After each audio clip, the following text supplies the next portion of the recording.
Oh, Dodson!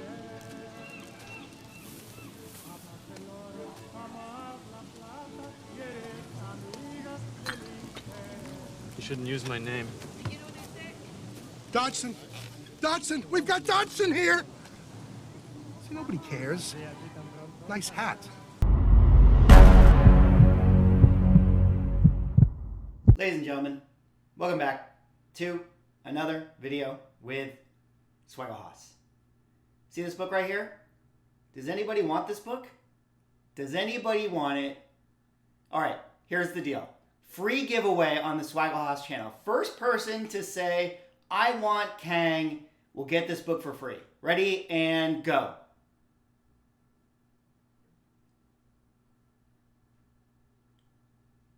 Nobody. You hear that? Absolute crickets. Absolute crickets for Avengers number 8 right here. Nobody wants this book.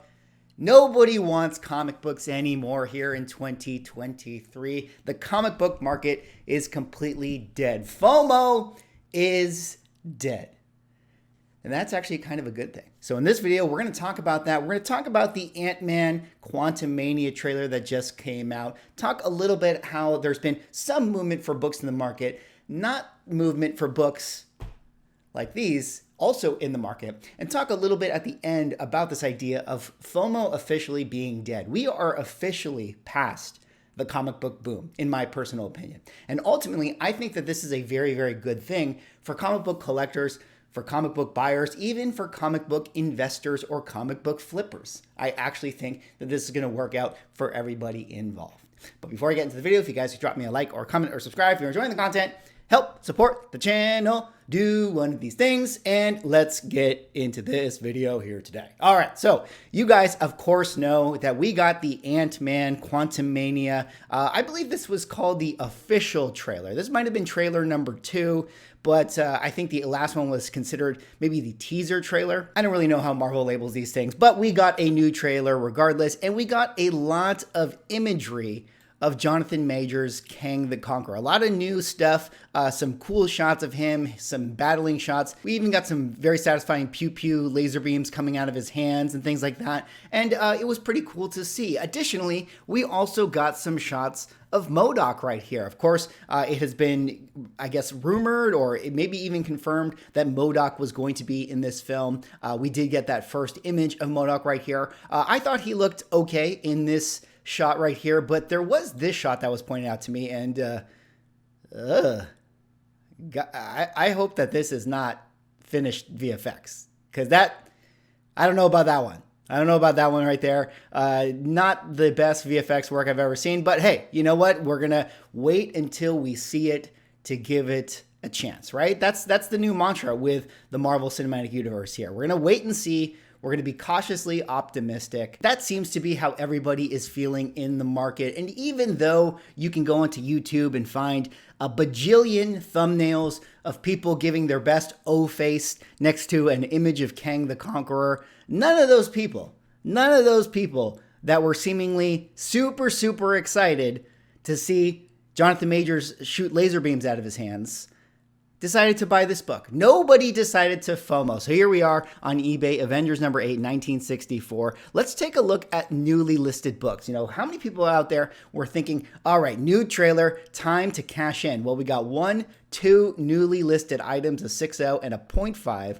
Well, not too many overall, not a lot hitting the market, but let's see how many people decided to FOMO into this book. We'll go to sold items right here. We'll look it up, and the last one sold was January 8th, which was actually the day before the trailer on an auction, no less. Not a single person decided to FOMO into Avengers number 8, Kang the Conqueror. Now, you could be thinking to yourselves, well, Swag, I mean, we've had how many times where there are market opportunities to FOMO into Avengers number 8, Kang the Conqueror? And that is a very, very good point.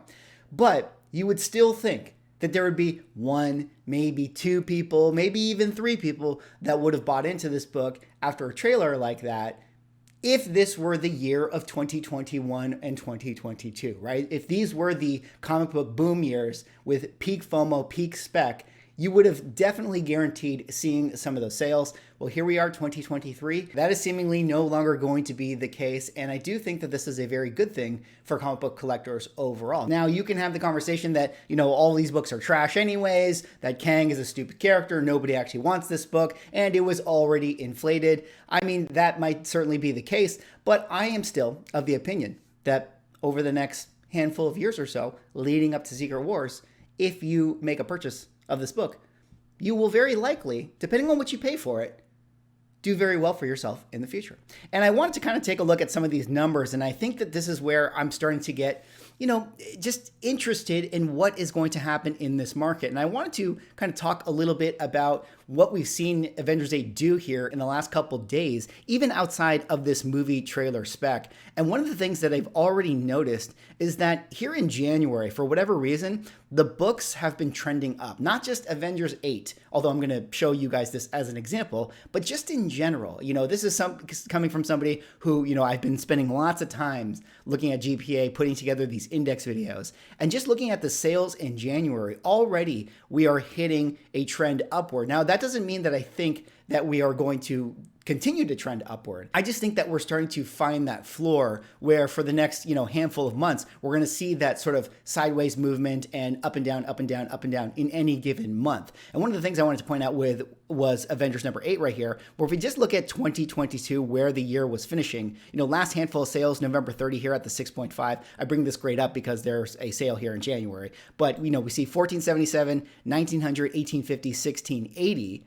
And then here in January, we see it selling for 1980. So it definitely feels like that October, November, December month were definitely some of the down months, just in general. If we're taking a look at the index, we talked about how that was like the big correction. And then here in January, the sales have been a little bit higher overall. So let's kind of go down to the next grade here at the 5.0, where we also see a January sale. And we're going to see something similar here, where here in 2023 in January, we see two sales at the 1159 mark. Well, let's take a look at the last few months here in December, November, October, and we can see 1200, 880, 900. And then 1350. So kind of, again, where there was a point where it was going down to the 3-digit level. Now it's back up at the 4-digit level. And I think that's kind of interesting and indicative of what we're going to see, where we just sort of see this kind of up and down movement that effectively just moves laterally over the course of the next however many months that we want to count. And then the last one here, 4.5, a January sale here at 899. And then similarly, if we go down to the 2022 last handful of sales, we're going to see 809, 790, 760, 925, 900, 760, 660, 710, 960, 667. So I think even this right here, these handful of sales, I think are going to be kind of indicative of what we'll see with a lot of comic book sales, where, you can have a pretty big range of 925 all the way down to 667.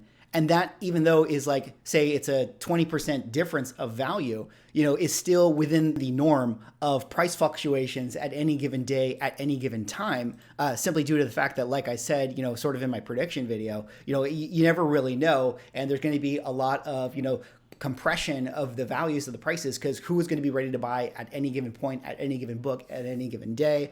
And then this is also tabling some of the factors. Like, we don't know. One of those 4.5s could have had a faded cover, right? And that's one of the reasons why it got knocked overall.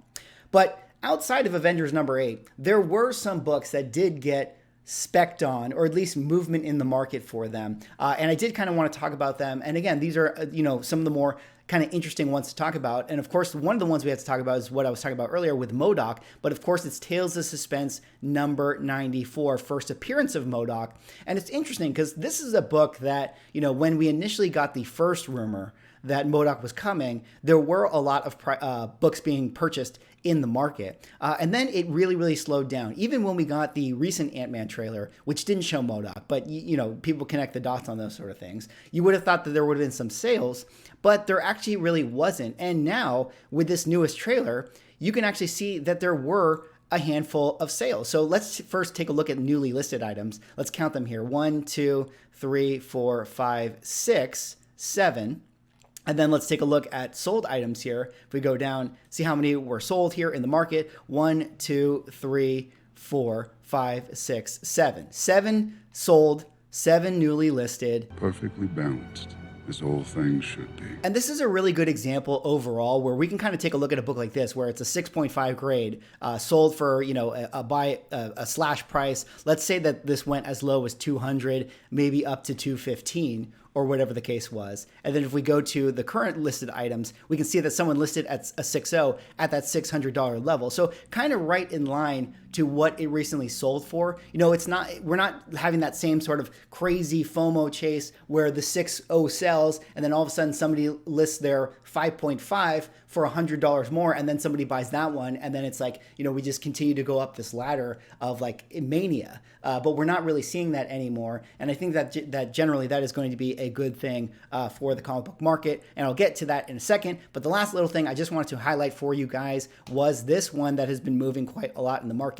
Now, Key Collector had their update for this, and they specifically said a press release leaked online asserts Katie O'Brien is cast as Jentora, niece of Jarella. The source of the press release is unknown, basically indicating that there's a press release for this film and that one of the actresses in it is going to be playing a character known as Jentora, who comes from this book right here, Son of Hulk, or Realm of Kings, Son of Hulk #1. Jentora kind of looks like this, just sort of a character within the microverse. And essentially, this is now the hottest book in the market. This is this week's Frogman book. This is this week's Bagman book. And we can count how many. 1, 2, 3, 4, 5, 6, 7, 8, 9, 10, 11, 12, 13, 14, 15, 16, 17, 18, 19, 20, 22, 27, 30, 40, all the way from January 9th, which was yesterday. Yeah, so, you know, we're talking about 50, 60 sales for this book overall. And this is indicative of what the spec market is going to be. I mean, it's not like, you know, the prices are blowing up. This is one of those things where, you know, if you want this book and you want to kind of, you know, buy into it, I mean, the downside risk is so low. I mean, you're basically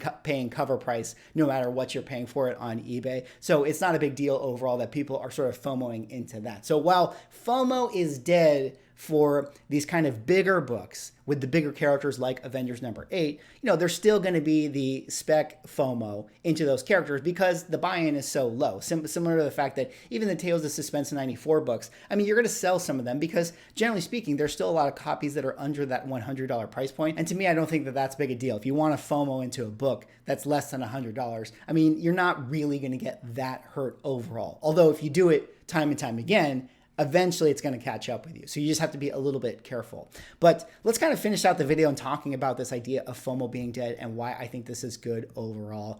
You know, you might be thinking to yourself, okay, Avengers 8, this book is done. It's never going to go up. You know, Kang is a stupid character, et cetera, et cetera. But I actually think that it's the opposite. I think that without the volatility of these sort of FOMO buys and giving collectors like the chance to not have to make the purchase automatically off of a trailer is actually going to be good for the long-term value of a book like this or all books out there in the market, because there's always going to be people who are interested in buying this book. They just don't have to feel the pressure to immediately buy it based off a fixed point in time when, you know, the trailer drops or when the movie comes out. We know that we're going to see Kang many times over throughout this entire multiverse saga. There's going to be people who, you know, come around. They're going to want to get this book. They themselves are going to feel the desire to have it in their collection over time. And there's going to be a lot of opportunity for them to get it. Additionally, you know, I showed you guys the new listing sales because there wasn't an influx of people who are looking to capitalize on the trailer. And I think that that is also a good thing.